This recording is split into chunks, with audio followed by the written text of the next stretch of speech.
Hey guys, hello, welcome back. My name is Raza Ahmad और आप हैं फाउंडेशन क्लासेस के ऑनलाइन प्लेटफॉर्म पे। आज बहुत दिनों के बाद, देखो आज करीब 1 महीने के बाद मैं सेकंड चैप्टर स्टार्ट करने वाला हूँ। First chapter from class 9th, that is chapter number 8 from physics motion, वो हमने कंप्लीट कर रखा है। जिन किसी को भी वो वीडियो देखना है, लेक्चर देखना है, वो प्लेलिस्ट में जा कर के वीडियो देख सकते हैं। एंड प्लीज़ इस वीडियो को स्टार्टिंग से देखेंगे। जो ये सीरीज़ बन रहा है forces and laws of motion का, स्टार्टिंग से ही इस पे बने रहेंगे, क्योंकि बहुत सारी नई नई बातें यहाँ हम करेंगे, बहुत सारे नए नए कंसेप्ट को हम डिस्कस करने वाले हैं। So without wasting much time, let us start the chapter forces and laws of motion.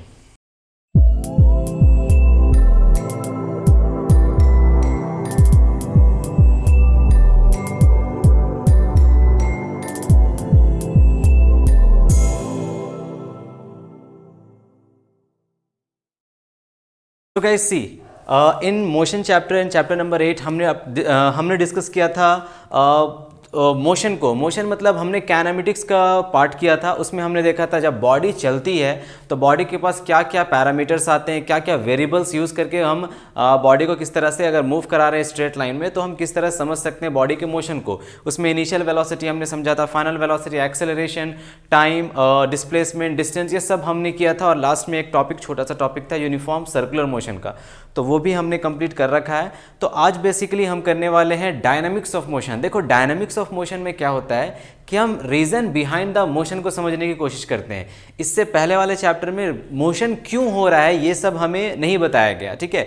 हम सिर्फ देख रहे थे अगर बॉडी चल रही है तो बॉडी में क्या क्या वेरिएबल्स आएंगे, वेलोसिटी, टाइम, एक्सेलरेशन, ये सब आता था। तो हम उसको यूज़ करके, उन सारे फैक्टर्स को यूज़ करके हम क्वेश्चंस बनाते थे और न्यूमेरिकल सॉल्व करते थे। तो बट यहाँ पे हम समझेंगे रीज़न को, बॉडी मूव किस लिए करती है, ठीक है। इस टॉपिक को, ये फिजिक्स का ब्रांच है जिसे हम कहते हैं dynamics of motion. Dynamics basically means कि मोशन के पीछे का कारण क्या है, मोशन के पीछे का रीज़न हम समझेंगे, मोशन होता क्यों है। यहाँ पे बहुत लोग मुझसे रिक्वेस्ट कर रहे थे कि चैप्टर नंबर 2 कब आएगा, फिजिक्स का कब आएगा, सर प्लीज़ बता दीजिए। I have got a number of males, I have got a number of messages Facebook पे, इंस्टाग्राम पे मुझे बहुत सारे मैसेजेस आए कि सर आप कब स्टार्ट करने वाले forces of laws of motion, forces and laws of motion. तो आपका इंतजार खत्म हुआ, हमारे पास है chapter number 9 forces and laws of motion, और ये सीरीज़ भी धीरे धीरे करके हम खत्म करने की कोशिश करेंगे।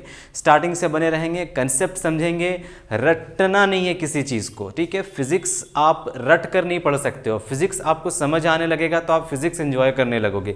तो समझ समझ कर पढ़ना है हमें। क्लियर है? तो चलिए प्लीज़ चैनल को सब्सक्राइब करते हुए जाएं, और जो नए व्यूअर्स हैं प्लीज़ सब्सक्राइब करें और बेल आइकन को हिट कर दें ताकि आपको सारा का सारा वीडियोज़ मिलता जाए। और जो लोग मैथ्स का कुछ चैप्टर्स मैंने कंप्लीट कर रखा है, फिजिक्स का एक कंप्लीट चैप्टर मोशन वो कंप्लीट हो चुका है, वहाँ जाकर आप देख सकते हैं। कुछ करना नहीं है आपको, डिस्क्रिप्शन में जाना है, लिंक गिवन है, जाकर के वीडियो आप देख सकते हैं।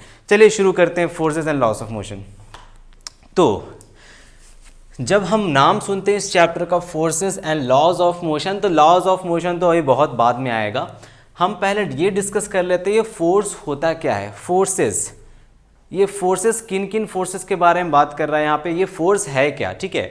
तो जनरली हम फोर्स को समझते हैं that force is something like pull and push that can change the shape and size of an object, that can change the motion of an object, that can change the direction of an object, that can change the speed of an object। या फिर एक moving body को अगर कोई external force रोक देता है तो दैट एजेंट, जो एजेंट ये सब कर रहा है, that is called as force. For example see, I have a marker in my pen, now to open this marker, to open this cap I have to apply some force, तब जाकर ये marker open होगा, इसका cap open होगा। अगर आप force नहीं लगाओगे तो ये ओपन नहीं हो सकता। तो I have to apply some force, so I am applying a force, देखो खुल गया। Similarly if you want to change the shape and size of some object, I have a copy here, okay, if I want to change the shape of this copy, I have to apply some force, see it is changing, shape is changing. Similarly if you have a ball, compress that ball, you will see that the shape of that ball changes। तो ball का shape change होना, ठीक है। Force हटा दो, वापस से अपने ओरिजिनल साइज में बॉल आ जाएगा। बॉडी अगर मूव कर रही है, suppose you have a stone, you have a particle, you have an object जो मूव कर रही है, सपोज बॉल ही ले लेते हैं, फुटबॉल, एक फुटबॉल फ्लोर पे मूव कर रहा है, तो उस फुटबॉल को स्टॉप करने के लिए you have to apply some force, ठीक है। एक एजेंट है, वो फोर्स क्या है, एक एजेंट है, एक्सटर्नल एजेंट है। तो बॉल मूव कर रही है, अब बॉल को रोकना है हमें, रोकने के लिए बॉल को हमें अपोजिट डायरेक्शन में फोर्स लगाना पड़ेगा, तो बॉल रुकेगी, ठीक है। तो इस फोर्सेस को हम इस तरह समझेंगे, फोर्स क्या है, force is nothing but a pull और push that can change the shape, size, direction, speed and the dimensions of the body, that is called as force. तो अगर आप डेफिनेशन लिखना चाहते हो तो प्लीज डेफिनेशन लिख लो, मैं आराम से बोल रहा हूं। तो force is a pull or push which can change the state of rest of the motion or the direction of the motion. It can also change the shape and size of the body.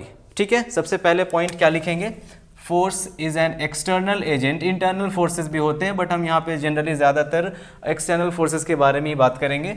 तो force is that agent which can change the shape,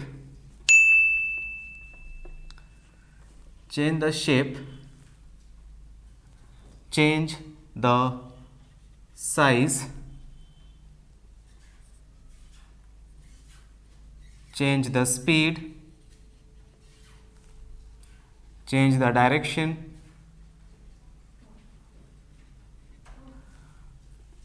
okay. So these are the things that a force can do. A force can change the shape of the object, it can change the shape of the object, size of the object, it can change the speed of the object, it can change the direction of the object. एक force एक rest body को move करा सकता है, एक moving body को rest पर ला सकता है। एक एग्जांपल लेते हैं, this is a surface, marker लिख क्यों नहीं रहा है, एक minute, okay. So this is a surface, let us consider this is a surface, I have a ball over here on this surface and this ball is initially at rest. Now to move this ball we have to apply some force in this direction, ठीक है।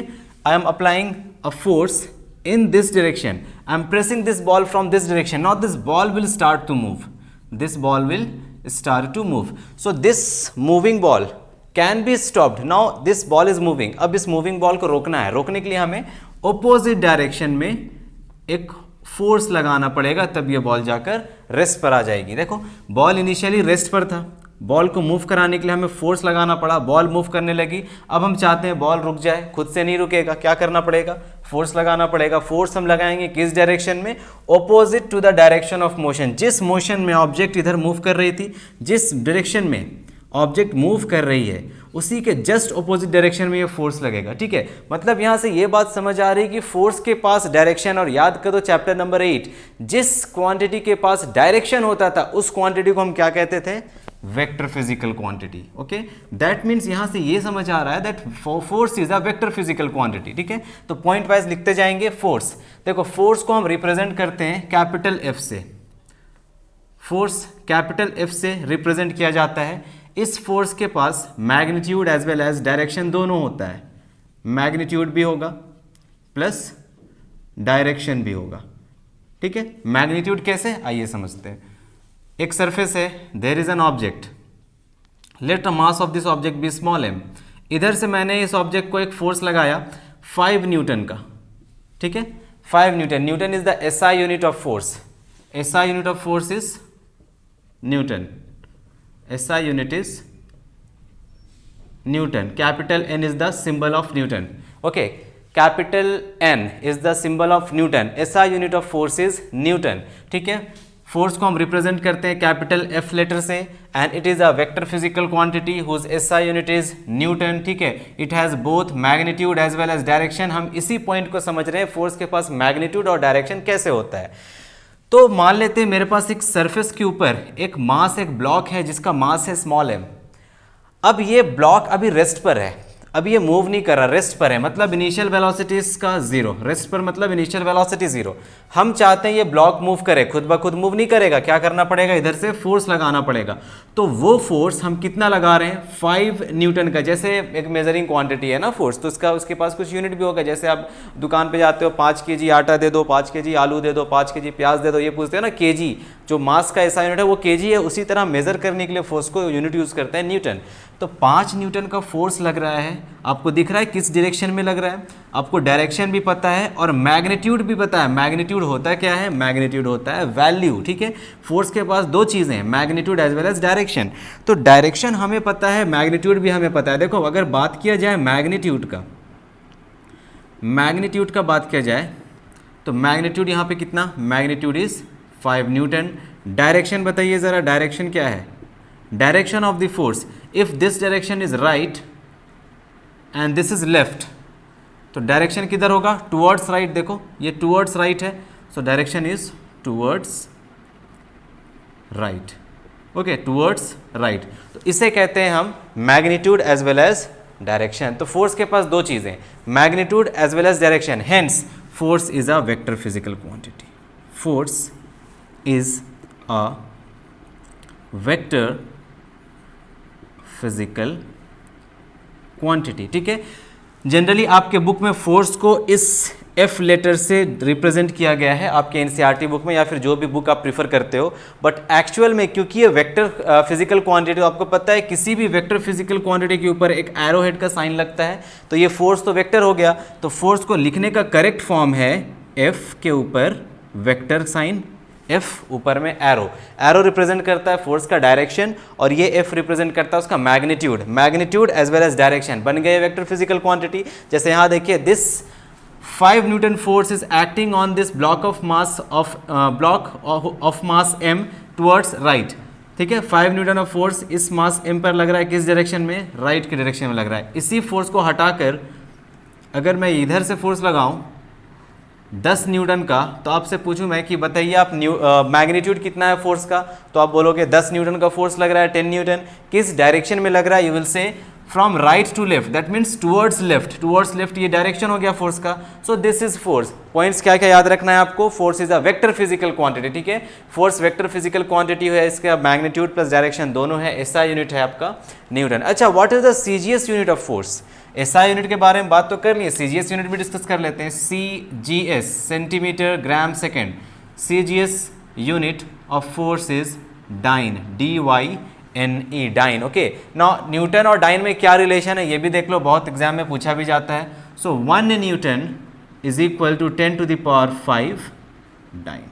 Please इसको याद रखना, 1 newton is equal to 10 to the power 5 dyne. That means SI unit of force is Newton and CGS unit of force is dyne. 1 Newton is equal to 10 to the power 5 dyne. इतना समझ आ गया? ठीक है, according to your NCERT हमारे पास जो अगला topic है that is balanced and unbalanced force. तो बैलेंस्ड और अनबैलेंस्ड फोर्स बच्चों समझने से पहले मैं चाहूँगा आप थोड़ा और कंसेप्ट बिल्ड कर लो फोर्स से रिलेटेड। ठीक है, डायरेक्शन वगैरह, मैग्नीट्यूड वगैरह निकालना सीख लो। तो इसके लिए हम कुछ क्वेश्चंस करेंगे कंसेप्ट बनाने के लिए, तो रेडी हो जाओ। ठीक है, चलिए इतना कॉपी कर लीजिए, उसके बाद आगे क्वेश्चंस लिखाते हैं।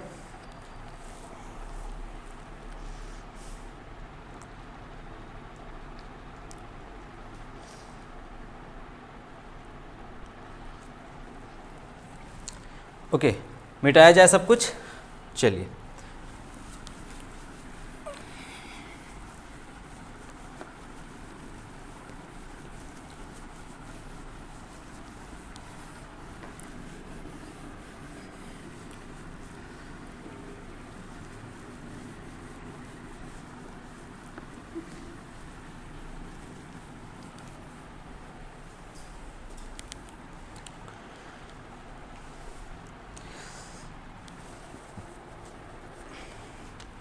तो फर्स्ट क्वेश्चन करेंगे, question number 1।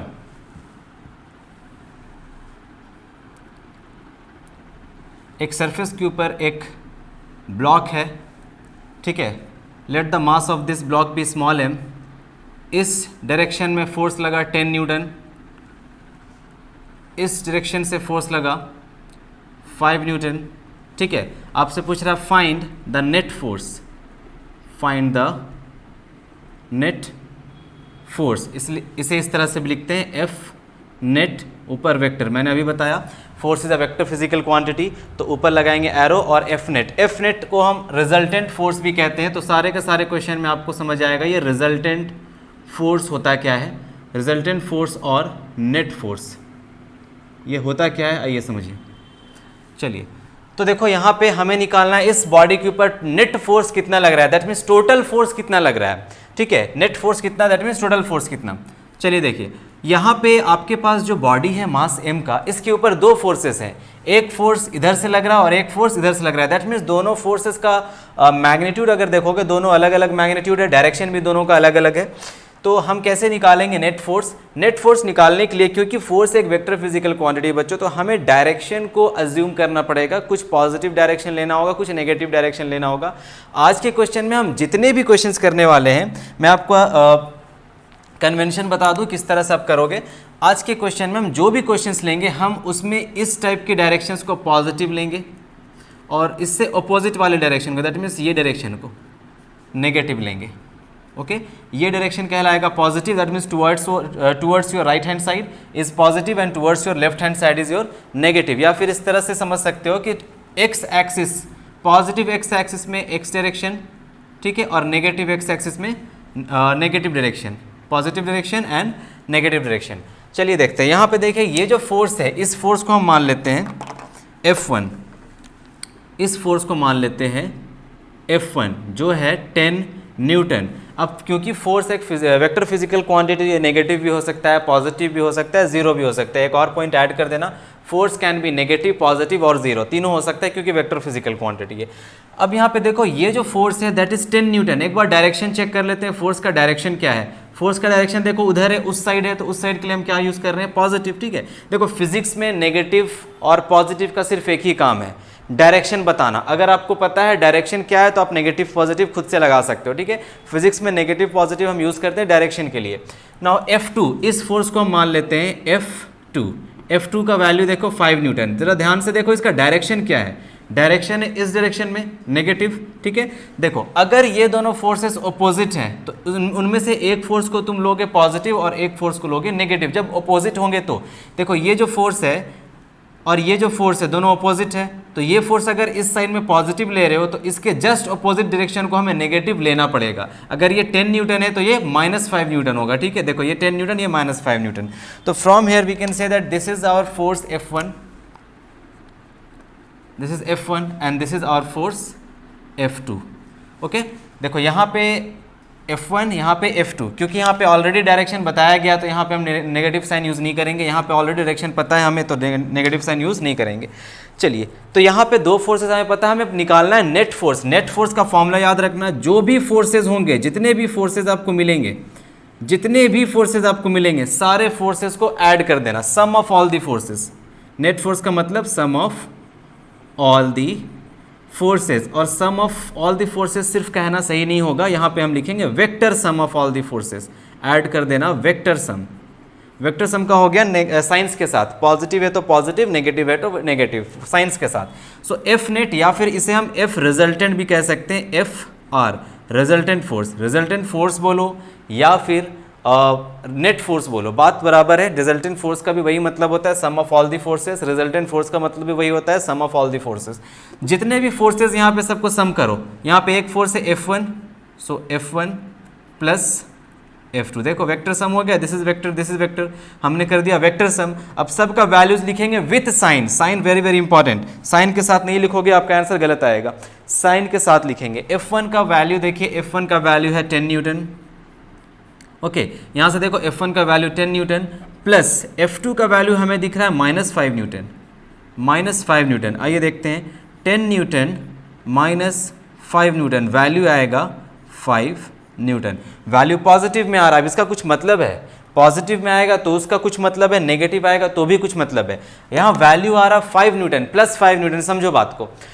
Just imagine a situation, तुम्हारे पास एक ब्लॉक है इस तरह से हॉरिजॉन्टल लेवल पे, ठीक है, तुम इधर से फोर्स लगा रहे हो, इधर से धक्का दे रहे हो तुम 5 न्यूटन से, इधर से तुम्हारा छोटा भाई यहाँ से धक्का देता है 5 न्यूटन का। तुम बड़े हो, तुम ज़्यादा फोर्स लगाओगे, तुम्हारा भाई छोटा है तो वो कम फोर्स लगाएगा। तो तुम 5 न्यूटन 10 न्यूटन का फोर्स इधर से धक्का देते हो, ये इधर से 5 न्यूटन का फोर्स लगाता है, ये बॉडी किधर मूव करेगी। अब ऑब्वियसली बात है, तुम ज़्यादा फोर्स लगा रहे हो तो तुम्हारे डायरेक्शन में, जिस डायरेक्शन में तुम फोर्स लगा रहे हो, बॉडी उधर मूव करेगी, बॉडी मूव करने लगेगी इस डायरेक्शन में। ठीक है, कितने फोर्स के साथ मूव करेगी, तो फोर्स इधर से लग रहा है 10 न्यूटन, इधर से लग रहा है 5 न्यूटन। तो देखो ये 5 न्यूटन को ये 10 न्यूटन खा जाएगा, मतलब कैंसिल कर देगा। जब ये कैंसिल करेगा तो कितना बच जाएगा, 5 न्यूटन। किस डायरेक्शन में लगेगा ये फोर्स, इस डायरेक्शन में लगेगा। मतलब यहाँ पे जो नेट फोर्स आपका वैल्यू आएगा नेट फोर्स का, दैट विल बी 5 न्यूटन। मतलब तो ये हुआ कि सर यहाँ तो कुछ करने का ज़रूरत ही नहीं था, ये सब ये तो कंसेप्ट से भी आप बना सकते थे। ठीक है, बट आपको वहाँ पे एग्जामिनेशन में पेपर में लिख कर सब कुछ करना है, इसीलिए ये सब सीखना बहुत इंपॉर्टेंट है। ये तो आप अपने कंसेप्ट से बता सकते थे कि सर इतना करने का क्या जरूरत है, वहाँ 10 न्यूटन का फोर्स लग रहा है, यहाँ 5 न्यूटन का फोर्स लग रहा है, दोनों अपोजिट है, उधर 10 न्यूटन है ज़्यादा है, इधर 5 न्यूटन है कम है, उधर से हम ज़्यादा फोर्स लगाएंगे तो ऑब्वियसली बात है ये बॉडी तो इधर ही मूव करेगी, कितने न्यूटन के साथ उधर मूव करेगी, तो यहाँ 5 न्यूटन है, यहाँ से 10 न्यूटन, यहाँ 5 न्यूटन, ये 10 न्यूटन इसको कैंसिल कर देगा, 5 कैंसिल हो जाएगा, यहाँ बचेगा 5 न्यूटन, तो 5 न्यूटन के साथ बॉडी इधर मूव करेगी। सिंपल सा तो क्वेश्चन था। ठीक है, चलो एक और क्वेश्चन लेते हैं, उसमें बताना। ठीक है, अगर कंसेप्ट बन रहा है तो क्वेश्चन बनाते जाओ खुद से। चलिए ये क्वेश्चन देखिए फिर से एक बार। रिजल्टेंट फोर्स निकल कर आया है 5 न्यूटन। पॉजिटिव साइन का मतलब है यहाँ पे पॉजिटिव और प्लस 5 न्यूटन है। पॉजिटिव का मतलब ये है कि डायरेक्शन, ये जो आपने अज्यूम किया था, जो कन्वेंशन आप ले रहे थे, इसी डायरेक्शन में बॉडी मूव करेगी। मतलब यहाँ पे बॉडी मूव करेगी टुवर्ड्स, अगर ये पोजीशन राइट है और ये लेफ्ट है तो टुवर्ड्स राइट।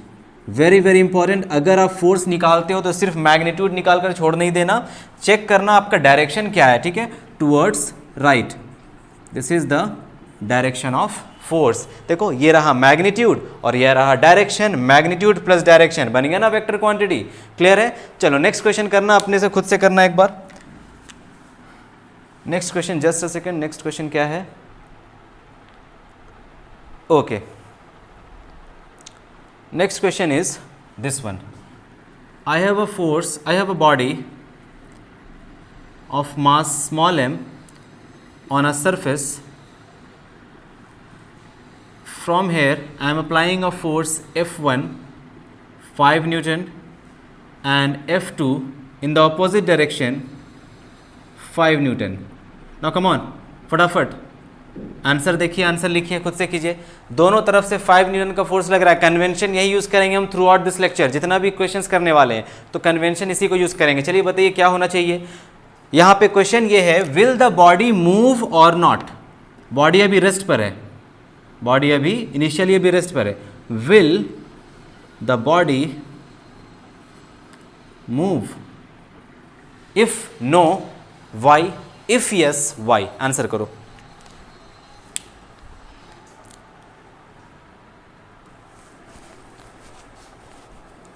हो गया?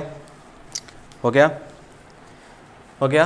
अरे भाई बहुत सिंपल सा क्वेश्चन है। देखो इधर से लग रहा है 5 न्यूटन, उधर से लग रहा है 5 न्यूटन। सोचो सोचो, बैठने से नहीं होगा, सोचो। मास है स्मॉल m, इधर है 5 न्यूटन, उधर है 5 न्यूटन, इधर से तुम लगाए 5 न्यूटन का फोर्स, उधर से तुम्हारा भाई लगा रहा है 5 न्यूटन का फोर्स। क्या होगा? बॉडी मूव करेगा? नहीं मूव करेगा। क्यों? बिकॉज देखो यहाँ पे 5 न्यूटन, यहाँ पे 5 न्यूटन। क्यों मूव करेगा? दोनों तरफ से ये 5 न्यूटन इस 5 न्यूटन को कैंसिल कर देगा, मतलब इसके ऊपर नेट फोर्स 0। समझ आ रहा है? नेट फोर्स, बॉडी मूव करेगी या नहीं करेगी डिपेंड करता है नेट फोर्स पे, इंडिविजुअल फोर्सेस पे कभी डिपेंड नहीं करता। नेट फोर्स क्या है उस बॉडी पे? अगर नेट फोर्स 0 आ रहा है तो बॉडी मूव नहीं करने वाली।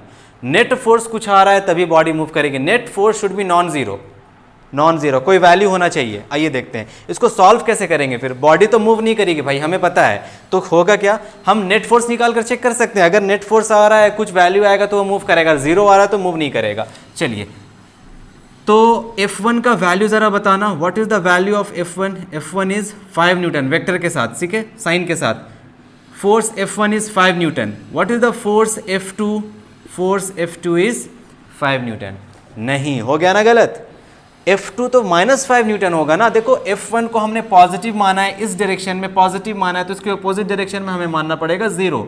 तो ये डायरेक्शन है नेगेटिव, इससे जस्ट ऑपोजिट है ये। तो अगर ये पॉजिटिव ले रहे हो तो इसे नेगेटिव लेना पड़ेगा। देखो -5 न्यूटन, मतलब ये हुआ कि एक फोर्स है 5 न्यूटन और दूसरा फोर्स है -5 newton according to the direction. Negative sign सिर्फ और सिर्फ डायरेक्शन के बारे में हमें बताता है।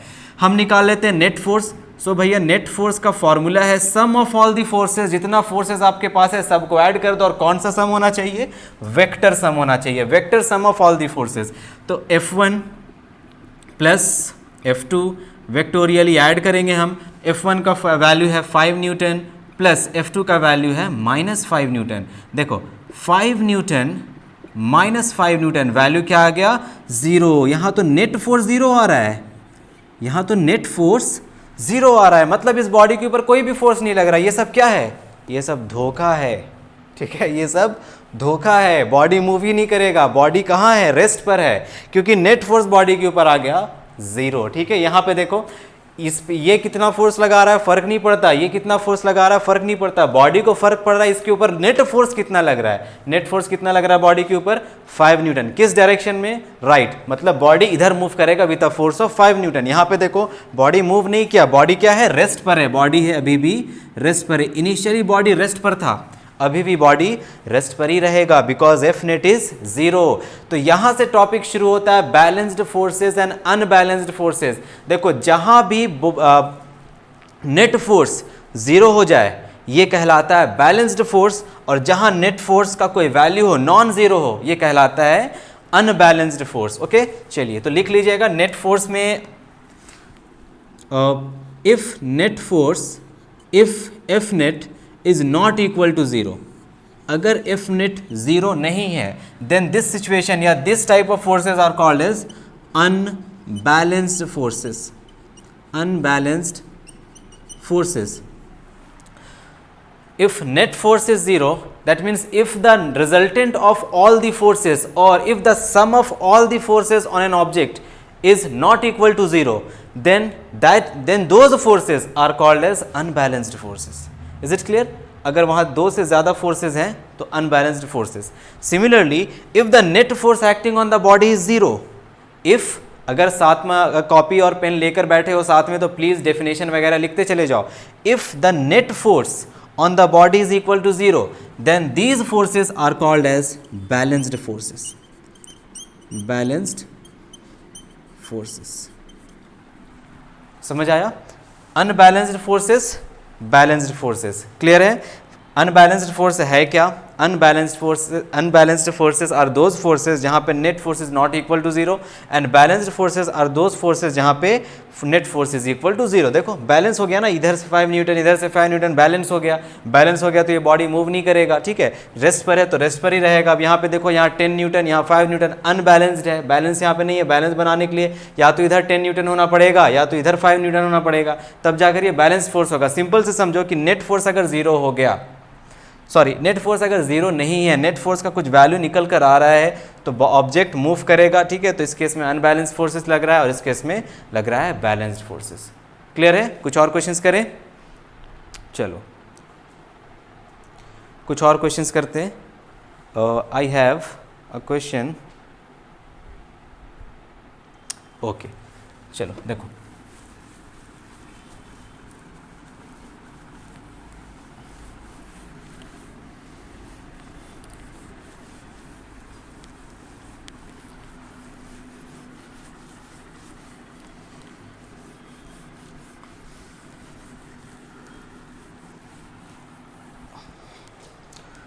third question, question number 3.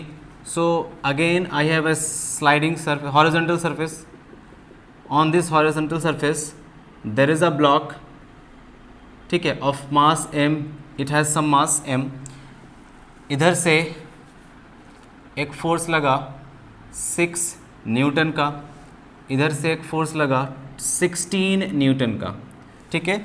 चलिए आपको यहाँ पे बताना है, क्वेश्चंस मैं लिख रहा हूँ. First question is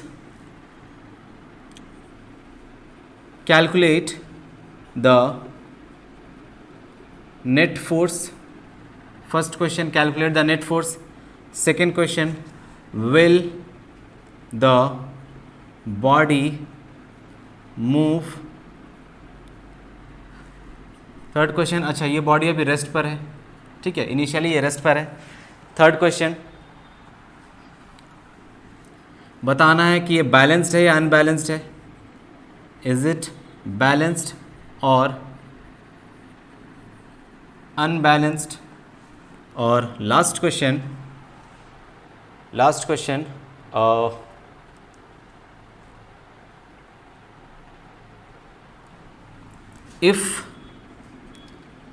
if the forces are unbalanced, then under what condition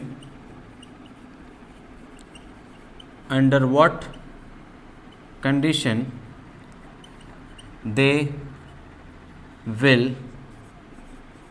become balanced forces. चलो ट्राई करो. क्वेश्चन ट्राई करो, खुद से ट्राई करो तभी बनेगा क्वेश्चंस। तो क्वेश्चंस को ट्राई करना है, छोड़ना नहीं है।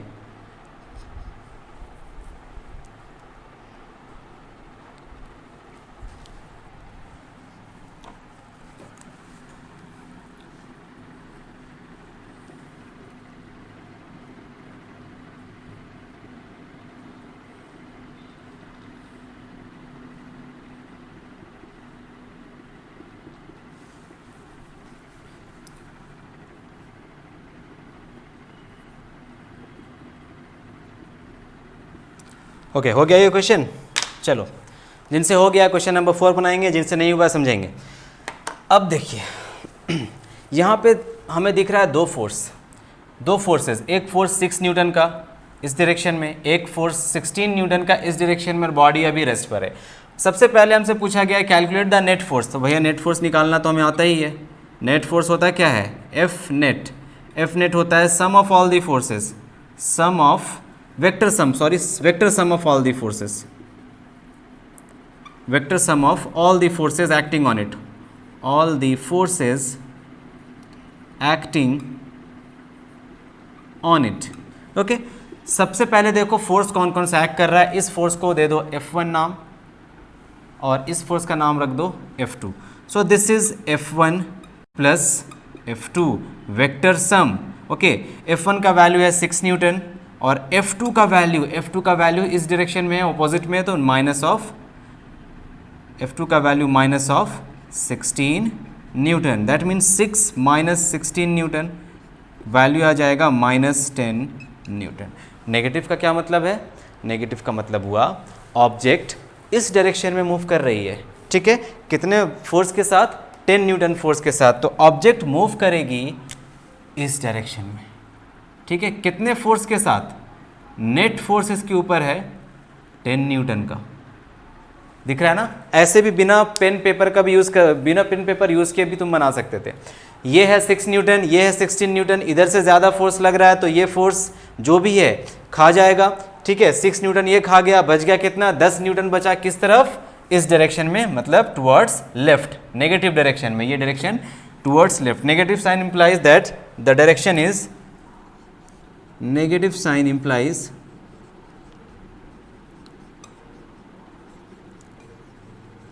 that the direction is towards left. Negative sign indicates that the direction is towards left. जो नेट फोर्स इसके ऊपर लग रहा है वो लेफ्ट डायरेक्शन में लग रहा है। ठीक है, फर्स्ट क्वेश्चन हो गया सॉल्व, नेट फोर्स हमने निकाल लिया। Will the body move, yes the body will move. किस डायरेक्शन में, लेफ्ट डायरेक्शन में। Yes, towards left, towards left body move करेगी लेफ्ट डायरेक्शन में। बैलेंस्ड है या अनबैलेंस्ड है, अब बताओ यहाँ पे नेट फोर्स बैलेंस्ड है या अनबैलेंस्ड। इसके ऊपर बैलेंस्ड फोर्सेस लग रहे हैं या अनबैलेंस्ड फोर्सेस लग रहे हैं। तो देखिए बैलेंस्ड फोर्स का कंडीशन क्या था, अगर बैलेंस्ड होता तो इसके ऊपर नेट फोर्स कितना लगता, 0 लगता। क्या नेट फोर्स 0 लग रहा है, बैलेंस होता तो नेट फोर्स 0 लगता। क्या नेट फोर्स 0 है, no, net force is not equal to 0। Net force का कुछ वैल्यू आ रहा है भाई, तो ये अनबैलेंस्ड हुआ, बैलेंस नहीं है। क्या है, unbalance, this is unbalance. Reason पूछे तो क्या लिखोगे, रीजन लिखोगे because F net is not equal to 0, sum of all the forces acting on that body is not equal to 0, therefore the body is moving, और moving condition में unbalanced forces लगते हैं। चलिए last question, if the forces are unbalanced then under what condition they will become balanced forces। हमें पता है कि force तो अनबैलेंस्ड आ गया, तो क्या करना होगा बैलेंस बनाने के लिए, क्या करना होगा, क्या करना होगा, सिंपल सा काम है। 2 काम हम कर सकते हैं। मान लो हम इस फोर्स को हटाकर इसके प्लेस पे हम 16 न्यूटन लगा दें, हो गया ना बैलेंस। देखो इधर से भी 16, इधर से भी 16, दोनों तरफ 16, नेट फोर्स 0 आएगा, बैलेंस हो गया। या फिर इसे रहने देते हैं, जो पहले इसका वैल्यू था, जो भी मैग्नीट्यूड था, ये 6 न्यूटन था, 6 न्यूटन रहने देते हैं। इसे चेंज करके इसे कितना बना लेते हैं, इसे बना लेते हैं 6 न्यूटन, अभी भी बैलेंस हो जाएगा। बोलो होगा या नहीं, होगा या नहीं, समझ आ गया। तो under what condition, under what condition they will become balanced forces? So you will write that if the two forces are equal in magnitude but opposite in direction, then the forces will become balanced forces. क्या लिखेंगे? When the two forces are equal in magnitude, magnitude में equal होना चाहिए, and opposite in direction, direction में opposite होना चाहिए, तब हम कह सकते हैं this is a situation where the forces will become balanced. Okay, समझ आ गया सबको? चलिए इस क्वेश्चन को देखिए. Now in this question we have to calculate F net और उसके बाद बताना ये बॉडी किधर मूव करेगी. ठीक है, F net निकालते हैं. F net निकालने का तरीका सम ऑफ ऑल दी फोर्सेस, अब बार बार नहीं बताएंगे, अब फटाफट करेंगे. F net is equal to F1 plus F2. F1 हम मान लेते हैं इस फोर्स को, ऊपर वाले फोर्स को, और F2 मान लेते हैं नीचे वाले फोर्स को. F1 is 6 Newton and F2 is plus 10 Newton. दोनों प्लस में क्यों लिया गया? बिकॉज दोनों सेम डायरेक्शन में, देखो दोनों इसी डायरेक्शन में, तो क्या लेंगे? 6 न्यूटन प्लस 10 न्यूटन आ गया 16 न्यूटन का फोर्स. प्लस में आया है मतलब दोनों फोर्स एक ही डायरेक्शन में लग रहा है. इसमें उसके ऊपर नेट फोर्स इस डायरेक्शन में लग रहा था, इसके ऊपर नेट फोर्स इस डायरेक्शन में लगेगा. This is F net. ठीक है, एफ नेट का value 16 newton. Body will move in this direction with some velocity.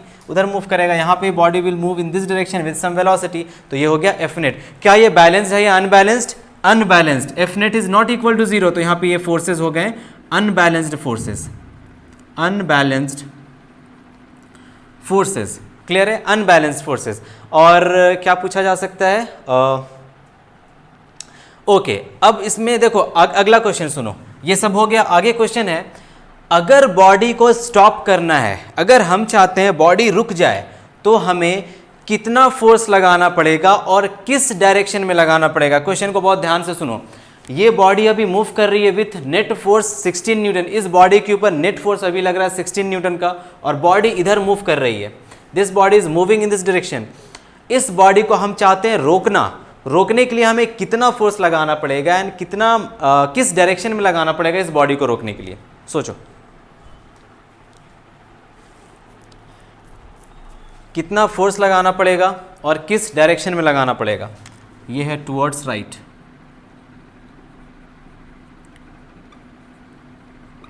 हाँ भाई, हो गया. देखिए बॉडी मूव कर रही है इस डायरेक्शन में, ये बॉडी इस डायरेक्शन में मूव कर रहा है.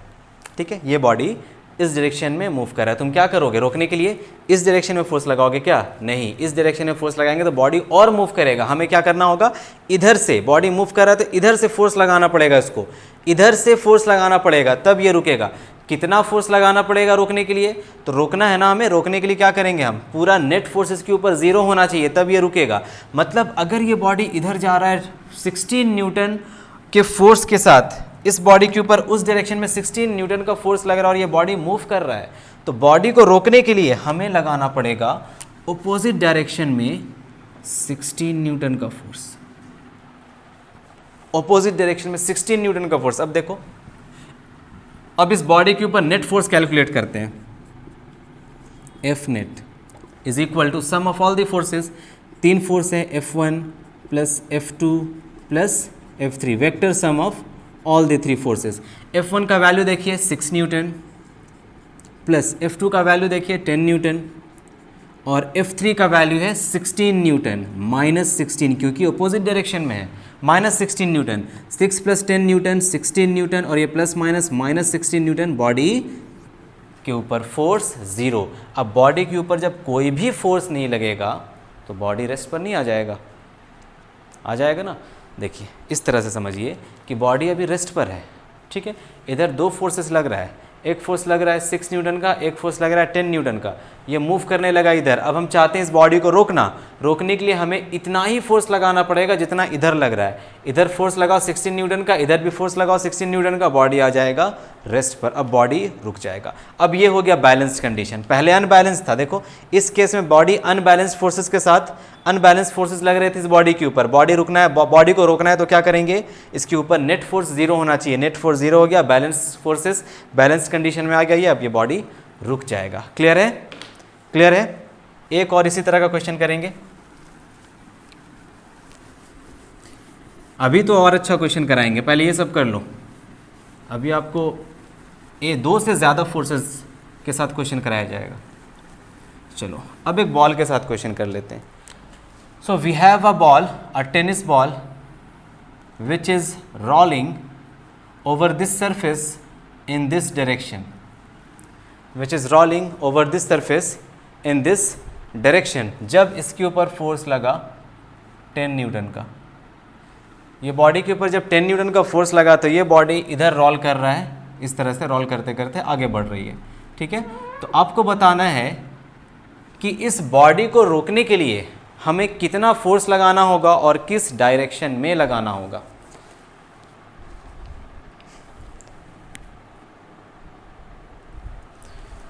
चलिए ट्राई कीजिए, इस बॉडी के ऊपर कितना फोर्स लगाना होगा और किस डायरेक्शन में लगाना होगा इस बॉडी को रोकने के लिए। तो भाई रोकने के लिए हमें क्या चाहिए, हमें चाहिए एक फोर्स, किसके डायरेक्शन में, इसके जस्ट अपोजिट डायरेक्शन में। अगर हम इसके जस्ट अपोजिट डायरेक्शन में एक फोर्स लगाएं जो इसी की इक्वल हो, मतलब 10 न्यूटन, ठीक है, तो ये रुक जाएगा। यस ऑफ कोर्स रुकेगा, अब इसके ऊपर नेट फोर्स 0 हो गया। बट इसको सॉल्व किस तरह करेंगे, इसको सॉल्व करने के लिए अप्रोच बता रहे हैं, ठीक है। हम मान लेते हैं बॉडी के ऊपर अपोजिट डायरेक्शन में फोर्स लगा कैपिटल एफ, हमें नहीं पता ये कैपिटल एफ का वैल्यू क्या है, हम वैल्यू ही फाइंड करेंगे, ठीक है। देखो रुकेगा तभी ना जब अपोजिट डायरेक्शन में फोर्स लगेगी, जब फोर्स इसी डायरेक्शन में लगे, इसी डायरेक्शन में जब तुम फोर्स लगाओगे तो बॉडी रुकने वाला थोड़ी है, बॉडी तो और मूव करेगा।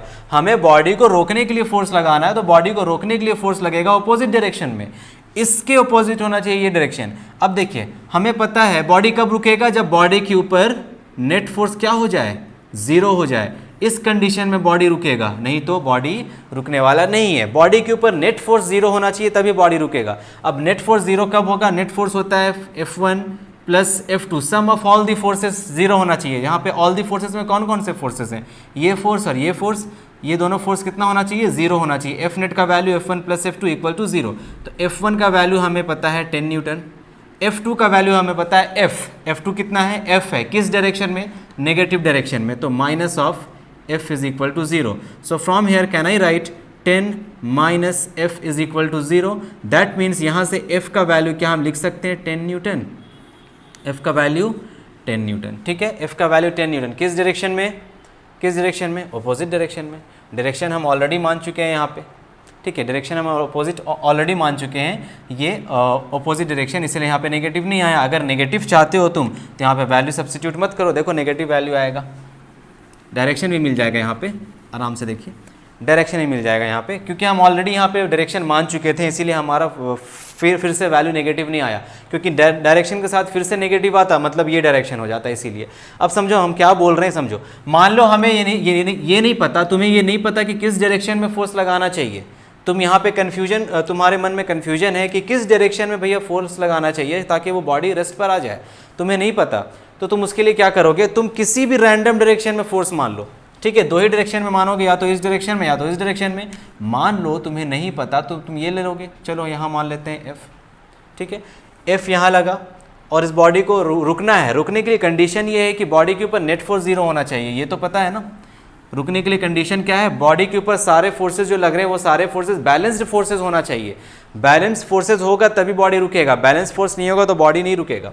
तो रोकने के लिए हम मान लेते हैं बॉडी के ऊपर यहाँ इस डायरेक्शन में एक फोर्स लगा।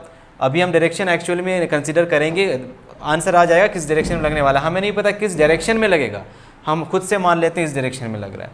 तो एक फोर्स F1 प्लस दूसरा force F2 is equal to 0। Net force तो 0 होना चाहिए, मतलब दोनों फोर्स को ऐड करने से हमारा वैल्यू आना चाहिए 0।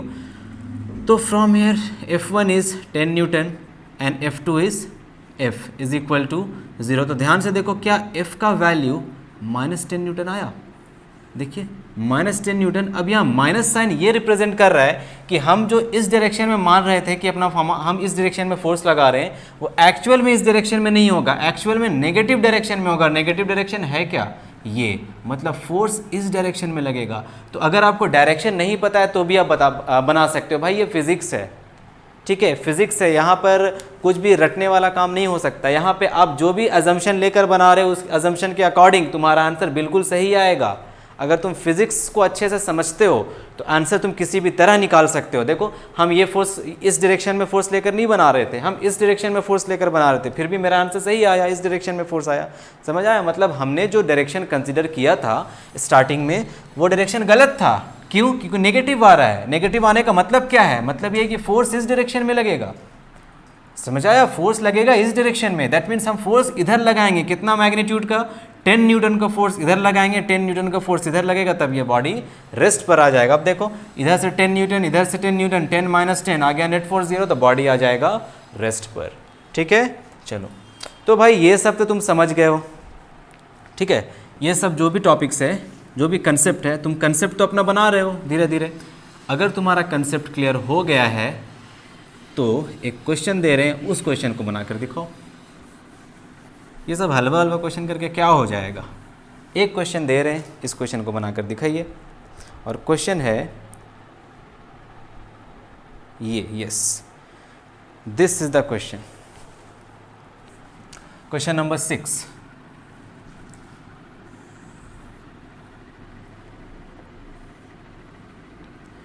एक फोर्स इधर से लग रहा है बॉडी के ऊपर, इस बॉडी का मास ले लेते हैं m, 20 न्यूटन का फोर्स बॉडी के ऊपर इधर से लग रहा, बॉडी के ऊपर इधर से लग रहा है 10 न्यूटन का फोर्स। ये जो सरफेस है, ये सरफेस, बॉडी जिस सरफेस पे है वो भी तो बॉडी के ऊपर कुछ फोर्स लगाएगा। सरफेस बॉडी के ऊपर फोर्स लगाता है, मान लो इधर से सरफेस बॉडी के ऊपर फोर्स लगाता है 5 न्यूटन का, और बॉडी के ऊपर से फोर्स कोई लगा रहा है 5 न्यूटन का। अब बताइए what is the net force in this body? पहला question, find the net force in the body, F net कितना होगा। Second question, will the body move और नॉट,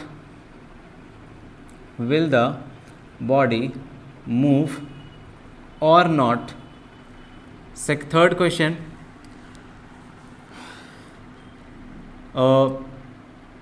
चलो दो क्वेश्चन सही हो जाएगा। अगर बॉडी मूव करेगा तो किस डायरेक्शन में मूव करेगा? चलिए निकालिए, निकालिए, देखते हैं क्या समझ आया आपको।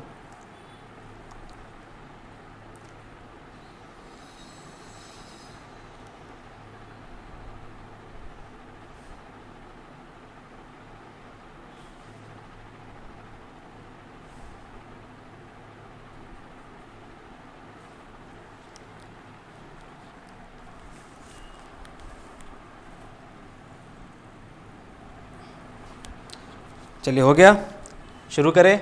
चलो तो भाई यहाँ पे 4 अलग अलग फोर्सेस हैं, कैसे करेंगे? क्या सब फोर्स को लेकर जोड़ देंगे क्या? सब फोर्स को लेकर जोड़ देंगे क्या? देखो इस टाइप के क्वेश्चन को करने का ये तरीका है कि जितना फोर्स x डायरेक्शन में उसे एक साथ ऐड करो, जितना फोर्स y डायरेक्शन में उसे एक साथ ऐड करो। x y हम क्या बोल रहे हैं? कार्टेशियन पढ़ चुके होंगे तुम लोग मैथमेटिक्स में। ठीक है, ये है ऑरिजिन, इसे कहते हैं x, इसे कहते हैं x डैश, इसे कहते हैं y, इसे कहते हैं y डैश। ये कहलाता है x एक्सिस, ये कहलाता है y एक्सिस। तो जितना भी फोर्स x एक्सिस में सारे फोर्सेस को एक साथ लिखो, जितना भी फोर्स y एक्सिस में सारे फोर्सेस को एक साथ लिखो। तो x एक्सिस वाले फोर्सेस कौन कौन से दिख रहे हैं? x एक्सिस में फोर्सेस हैं, इसे मान लेते हैं F1, ठीक है, या फिर इसे मान लेते हैं Fx1 which is equal to 20 newton, और उसे मान लेते हैं x एक्सिस में एक और फोर्स है इधर से 10 न्यूटन। ठीक है, इसे मान लेते हैं Fx2, Fx1, Fx2। This is the Fx1 force, this is Fx1 and this is Fx2। x क्यों लिख रहे हैं? बिकॉज ये फोर्स x एक्सिस में है। ठीक है, अब डायरेक्शन ज़रा देख लेते हैं दोनों फोर्सेस का।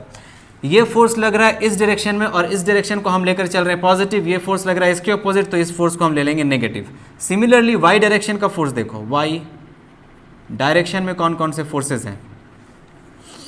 Fy1, ठीक है। अब y डायरेक्शन में भी हमें डायरेक्शन कंसीडर करना पड़ेगा। y डायरेक्शन में डायरेक्शन इस तरह से ले लो कि ऊपर में ले लो पॉजिटिव और नीचे में ले लो नेगेटिव, कुछ भी मान सकते हो तुम खुद से, हम ये यहाँ पे ये कन्वेंशन ले रहे हैं। ऊपर का फोर्स ले लेते हैं पॉजिटिव, देखो ये फोर्स ऊपर लग रहा है, ठीक है, ऊपर की तरफ जो फोर्स लगेगा वो पॉजिटिव, नीचे की तरफ जो फोर्स लगेगा नेगेटिव। ये लग रहा है फोर्स ऊपर की तरफ, तो ये हो गया 5 न्यूटन, इसे मान लेते हैं Fy1। क्लियर है? सिमिलरली Fy2 कितना है? ये देखो नीचे की तरफ लग रहा है, नीचे की तरफ फोर्स नेगेटिव, -5n, सो इसे मान लेते हैं Fy2। अब x एक्सिस के लिए अलग से फोर्स निकालो, रिजल्टेंट फोर्स। x एक्सिस के लिए अलग से रिजल्टेंट फोर्स निकालिए, y एक्सिस के लिए अलग से रिजल्टेंट फोर्स निकालिए। तो हम x एक्सिस के लिए रिजल्टेंट फोर्स लिख लेते हैं x. This is the resultant force in the x axis. Resultant force in the x axis क्या होगा? sum of all the forces, that means f x1 plus f x2 vectorially add करेंगे. f x1 का value 20 Newton plus f x2 का value minus of 10 Newton, तो plus minus आ जाएगा minus of 10, तो answer आ गया 10 Newton. मतलब resultant force है 10 Newton. किस डायरेक्शन में? पॉजिटिव. पॉजिटिव मतलब इस डायरेक्शन में. तो x तो आ गया मेरे पास, x का डायरेक्शन हमें पता चल गया. फोर्स लग रहा है पॉजिटिव डायरेक्शन में, कितना force? 10 Newton. F R x resultant force in the x direction is 10 Newton. Force लगा इधर 10 न्यूटन का, मतलब बॉडी उधर मूव करने लगेगा. लेकिन वेट, एक और फोर्स तुम्हें चेक करना है, y डायरेक्शन का फोर्स. y डायरेक्शन का फोर्स निकाल लेते हैं. Resultant force in the y axis, resultant force in the y axis will be equal to Fy1 plus Fy2 vectorially. अच्छा, इसका डायरेक्शन देखिए, direction is towards right, towards right, direction है right की तरफ.